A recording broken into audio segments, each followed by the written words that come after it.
Bismillahirrahmanirrahim. Assalamualaikum warahmatullahi wabarakatuh.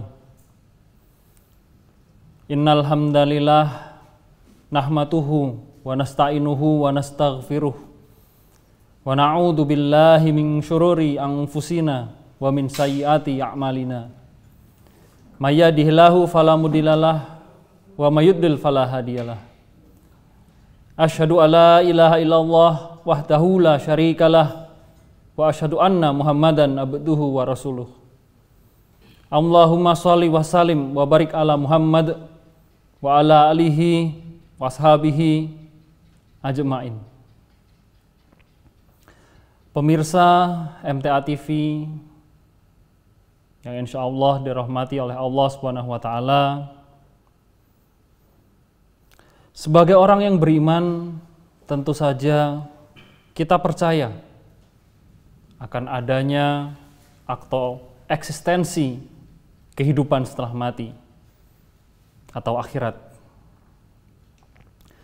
Kita percaya akan datang suatu masa yang tak terhindarkan ketika semua amal kita dihadirkan kembali dan dihitung. Lalu penghakiman pun dijatuhkan. Pada saat itu tidak ada satu hal pun yang dapat menyelamatkan kita kecuali bekal yang tepat. Saudara-saudaraku sekalian, apa itu bekal yang tepat untuk kehidupan nan abadi di akhirat? Tidak lain dan tidak bukan adalah hati yang sehat. Allah Subhanahu wa taala berfirman dalam surah Asy-Syu'ara surah ke-26 ayat ke-88 dan 89, A'udzu billahi minasyaitonir rajim. Yauma la yanfa'u malun wala banun illa man atallaha biqalbin salim. Yang kurang lebih artinya yaitu pada hari ketika tidak berguna lagi harta dan anak-anak kecuali orang yang menghadap Allah dengan hati yang bersih. Dalam ayat ini Allah Subhanahu wa taala menegaskan bahwa pada hari kiamat tidak ada seorang pun yang dapat menolong kita. Satu-satunya penolong yang bisa kita bawa adalah bekal yang tepat, yaitu hati yang baik, hati yang bersih, hati yang sehat. Hati dalam proses penghakiman kita di akhirat nanti memegang posisi yang sentral, posisi yang fundamental, posisi yang penting. Rasulullah Shallallahu Alaihi Wasallam bersabda, dan ketahuilah, sesungguhnya di dalam jasad manusia ada segumpal daging.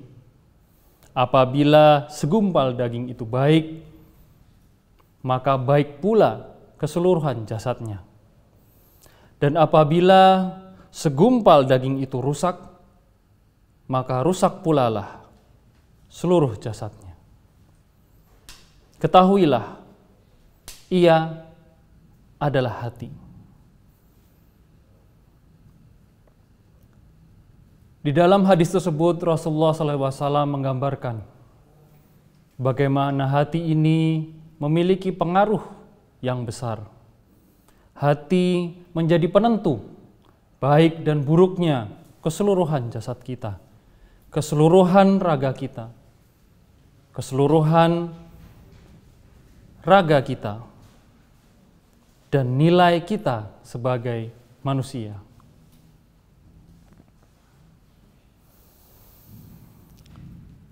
Pemirsa MTA TV yang insya Allah dirahmati oleh Allah Subhanahu wa taala, mengingat pentingnya posisi hati ini bagi kehidupan kita setelah mati.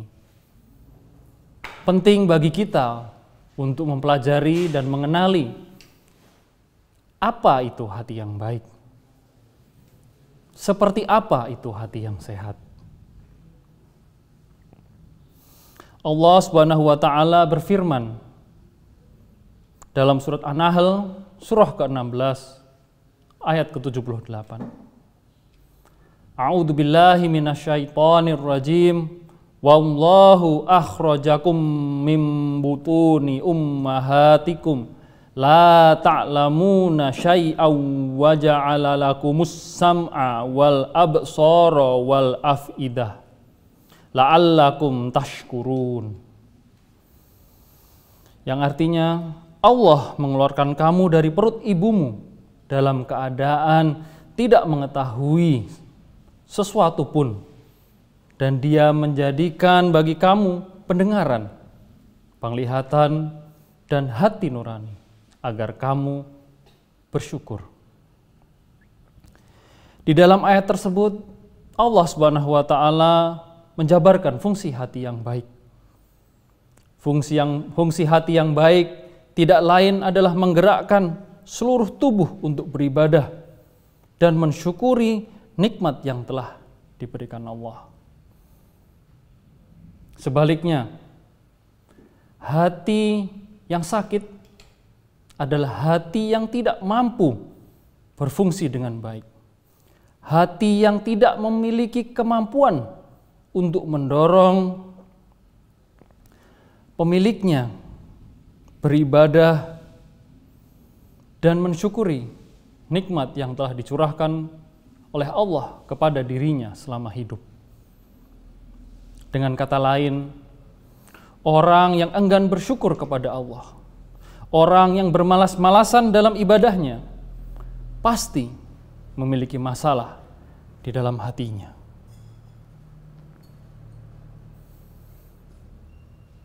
Untuk itu, saudara-saudaraku sekalian, kita harus mengetahui cara untuk menjaga kesehatan hati kita. Salah satu caranya yang sudah ditunjukkan oleh Allah Subhanahu wa taala dalam Al-Qur'an, yaitu adalah dengan mengekang syahwat kita, mengendalikan hawa nafsu kita. Dalam surah Al-Isra, surah ke-17, ayat ke-32, Allah Subhanahu wa taala berfirman, A'udzu billahi minasyaitonir rajim, wala taqrabuz zina innahu kana fahisyah wa sa'a sabila. Yang artinya, dan janganlah kamu mendekati zina. Sesungguhnya zina itu adalah perbuatan keji dan jalan yang buruk. Melalui ayat ini Allah memerintahkan makhluknya agar tidak memperturutkan hawa nafsu dan memenuhi syahwatnya melalui perbuatan zina. Karena zina adalah perbuatan keji. Zina adalah jalan yang buruk. Sedangkan kita sudah diberikan jalan-jalan yang baik untuk mengatur hawa nafsu kita melalui ikatan suci pernikahan. Melalui ayat ini pula Allah Subhanahu wa taala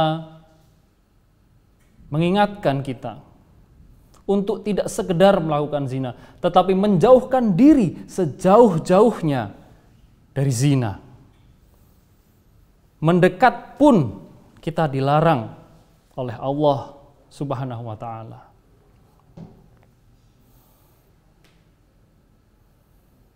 Pemirsa MTA TV yang insya Allah dirahmati oleh Allah Subhanahu wa taala, menghindari zina ini memang bukan perkara mudah. Tentu tidak semudah membalikkan telapak tangan. Butuh usaha ekstra untuk menyelamatkan diri darinya. Rasulullah SAW pernah bersabda, telah ditetapkan pada anak cucu Adam bagiannya dari zina. Ia pasti mengalaminya dan tidak mungkin bisa menghindar. Kedua mata zinanya melihat, kedua telinga zinanya mendengarkan, lisan zinanya ucapan, tangan zinanya memegang, kaki zinanya melangkah, dan hati zinanya adalah berkeinginan dan berangan-angan. Dan kemaluan membenarkan hal itu atau mendustakannya. Hadis ini dengan tegas menjelaskan bahwa zina adalah salah satu bentuk kemaksiatan yang paling sulit dihindari. Zina memiliki beragam bentuk dan bisa melibatkan bagian tubuh kita yang manapun. Setiap panca indera yang dianugerahkan kepada kita sebagai manusia dapat atau berpotensi melakukan zina. Oleh karena itu, kita tidak boleh menyerah dan berpangku tangan. Karena Allah telah memberi petunjuk tentang cara berperang dan menang melawan syahwat dan zina. Allah Subhanahu wa taala berfirman dalam surah Al-Mu'minun surah ke-23 ayat pertama hingga ketiga. A'udzubillahi minasyaitonirrajim. Bismillahirrahmanirrahim. Qad aflahal mu'minun alladzina hum fi salatihim khashi'un walladzina hum 'anil lagwi mu'ridun. Yang artinya sungguh beruntunglah orang-orang mukmin, yaitu orang-orang yang khusyuk dalam sholatnya, orang-orang yang meninggalkan perbuatan dan perkataan yang tidak berguna. Pada ayat ketiga, Allah menunjukkan bagaimana metode yang harus kita terapkan agar dapat memenangi pertempuran melawan zina, yaitu adalah dengan meninggalkan perbuatan dan perkataan yang tidak berguna. Setiap waktu harus diisi dengan kebaikan. Setiap kegiatan harus merupakan kegiatan yang positif.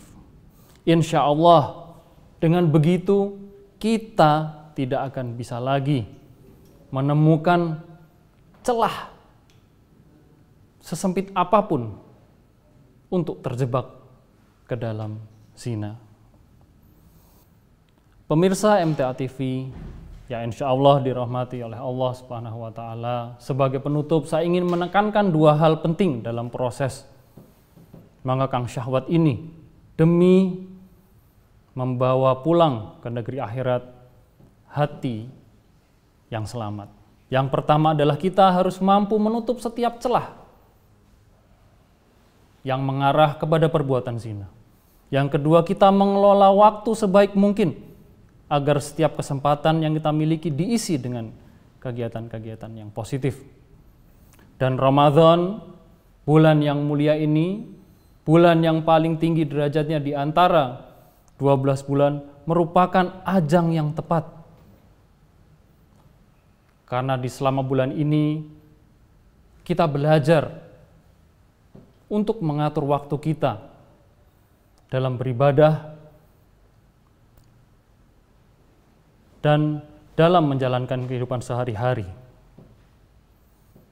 Demikian sedikit yang dapat kami sampaikan. Semoga bermanfaat. Akhirul kalam. Wabillahi taufiq wal hidayah. Assalamualaikum warahmatullahi wabarakatuh.